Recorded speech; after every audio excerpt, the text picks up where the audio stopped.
ములుగు జిల్లా ఏటూరు నాగారం మండలం చల్పాక శివార్లో ఉద్రిక్తత చోటు చేసుకుంది. గిరిజనులు అటవీ శాఖ అధికారుల మధ్య ఘర్షణ జరిగింది. అటవీ భూముల్లో గిరిజనులు గుడిసెలు వేసుకోగా వాటిని తొలగించేందుకు అటవీ శాఖ అధికారులు, పోలీసులు, రెవెన్యూ సిబ్బంది ప్రయత్నించారు. అయితే సిబ్బందిని అడ్డుకునేందుకు గిరిజనులు యత్నించగా వాగ్వాదం తోపులాట జరిగింది. ఈ క్రమంలో ఒక్కసారిగా గిరిజనులు, అధికారులు ఎదురు తిరిగారు. కర్రలు, కారం పొడితో దాడి చేశారు.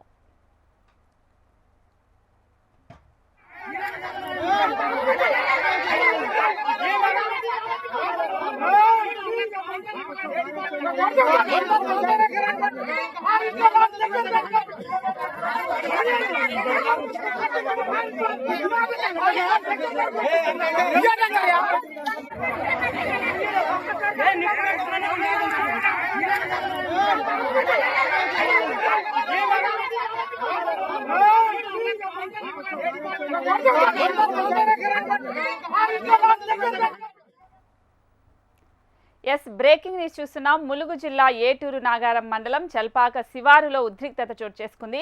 గిరిజనులు, అటవీ శాఖ అధికారుల మధ్య ఘర్షణ జరిగింది.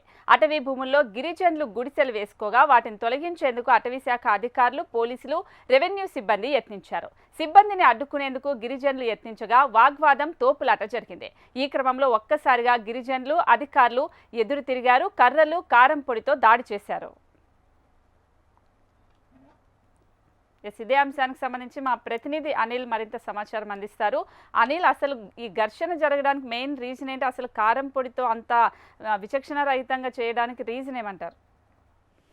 గత కొన్ని రోజులుగా మా ములుగు జిల్లా ఏటూరు నగరం అటవీ ప్రాంతంలోని చల్పాక, రొయ్యూరు ప్రాంతంలో అటవీ భూములలో వేసుకున్న గుడిసెలను తొలగించడానికి అయితే ఫారెస్ట్ అధికారులు ప్రయత్నాలు చేస్తున్నారు. ఈ రోజు ఒక్కసారిగా పోలీస్ బలగాలతో సాయంతో ఫారెస్ట్ అధికారులు చల్పాక, రొయ్యూరు అటవీ ప్రాంతంలో ఉన్న గుడిసెలను అంటే అటవీ భూములలో వేస్తున్న గుడిసెలను తొలగించడానికైతే వెళ్ళడం జరిగింది. ఒక్కసారిగా గ్రామస్తులందరూ కూడా గిరిజన ఆదివాసుల వాళ్ళు, అక్కడ గుత్తికోయలకు సంబంధించిన వాళ్ళు వాళ్ళ వెంట తెచ్చుకున్నటువంటి కారపొడి అంటే గుడిసెలను తీస్తున్నారు అనే ఆక్రోశంతో వాళ్ళ దగ్గర ఉన్నటువంటి కారం పొడిని అటవీ అధికారుల మీద చల్లే ప్రయత్నం చేయడం జరిగింది. పోలీసులు సకాలంలో రావడంతో వాళ్ళందరినీ కూడా చెదరగొట్టడం జరిగింది. ప్రస్తుతానికి గ్రామంలో అయితే ఉద్రిక్త పరిస్థితి నెలకొంది. ఎందుకంటే కొన్ని ఏళ్లుగా ఇక్కడ ఉంటున్న సమయంలో ఇప్పుడు అటవీ అధికారులకి అటవీ భూమి అని చెప్పేసి వెళ్ళగొట్టడం ఎంతవరకు సమం అని చెప్పేసి వాళ్ళందరూ గుర్తులందరూ కూడా ప్రశ్నించడం జరుగుతుంది. ప్రస్తుతానికి సంఘటన స్థలానికి అయితే ఏటూరు నగరం నుంచి పోలీసు బలగాలైతే తరలి వెళ్ళడం జరిగింది. వాళ్ళని గుర్తులన్నీ కూడా తొలగించే ప్రయత్నం అయితే అధికారులు చేయడం జరుగుతుంది. రోజు చూసి అధికారుల వెంట వీళ్ళు గిరిజనులు అయితే కారపొట్టు దాడి చేసే పరిస్థితి.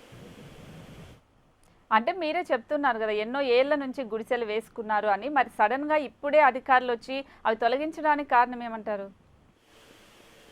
చాలా అంటే వాళ్ళకి ముందు నోటీస్ ఇస్తున్నారు. చాలా వరకు అటవీ భూములను అన్నింటినీ కూడా తొలగించాలని చెప్పి గతంలో కూడా ప్రయత్నాలు చేయడం జరిగింది. ఆ సమయంలో మంత్రి సీతక్క జోక్యం చేసుకుని ఎవరు కూడా ఈ గుడిసె వాసులను తొలగించవద్దని చెప్పేసి ఆదేశాలు జారీ చేయడం జరిగింది. ప్రస్తుతానికైతే అటవీ భూమి అటవీలను రక్షించాలని చెప్పేసి కోర్టు ఆదేశాల మేరకే తాము తొలగిస్తున్నామని చెప్పేసి అటవీ అధికారులు చెప్పడం. చాలా ఇళ్ళకి అంటే ఛత్తీస్గఢ్ నుంచి వలస వచ్చిన వాళ్ళందరూ కూడా ఈ అటవీ ప్రాంతంలో ఫారెస్ట్ భూములను చెట్లను తొలగించి అక్కడ గుడిసెలు వేస్తున్నట్టుగా చెప్పడం జరుగుతుంది. చాలా ఏళ్ళుగా మేము సాగు చేసుకుంటున్నాం, ఇక్కడ నివాసం ఉంటున్నామని చెప్పేసి గుర్తితో చెప్పడం జరుగుతుంది. మరోపక్క అధికారులు ఎలాంటి అనుమతులు లేకుండా ఇట్లా పోడు పువ్వులను చేయడానికి వీలు అని చెప్పేసి వాళ్ళైతే వాదించడం జరుగుతుంది. అటవీని నరకడం చట్టవిరుద్ధం అని చెప్పేసి వాళ్ళు వారిని వారించే ప్రయత్నం చేస్తున్నారు.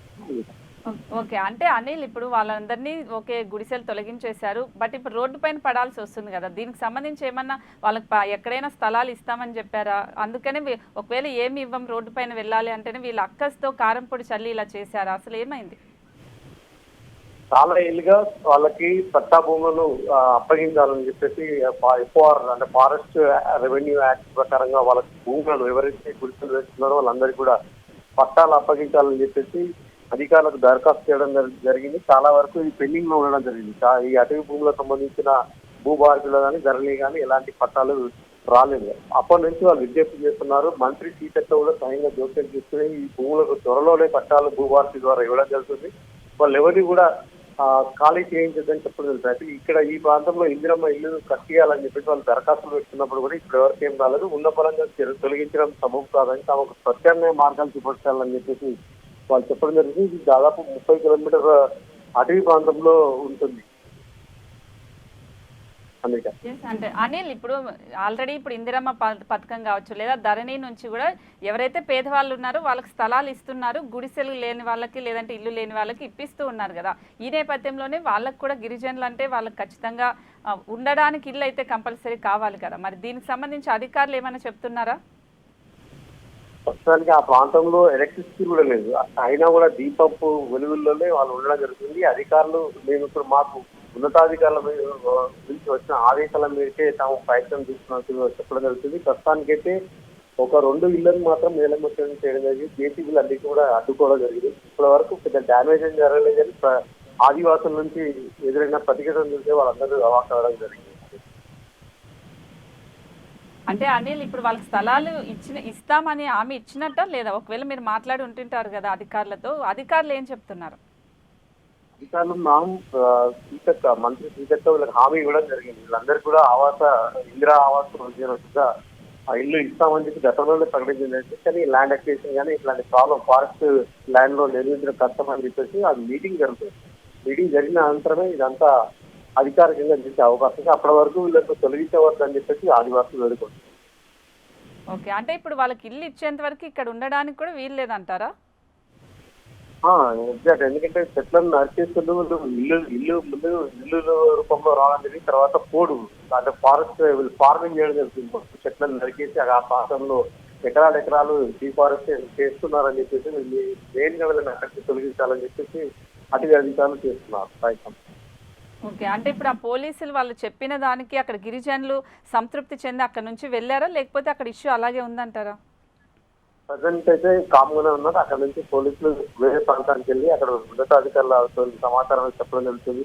అధికారుల తదుపరి నిర్ణయాంతరమే తాము యాక్షన్ తీసుకుంటామని చెప్పడం జరుగుతుంది. ప్రస్తుతానికి అయితే ములుగు కలెక్టర్ కూడా వారితో మాట్లాడుతున్నట్టుగా తెలుస్తుంది. Okay okay Anil, right.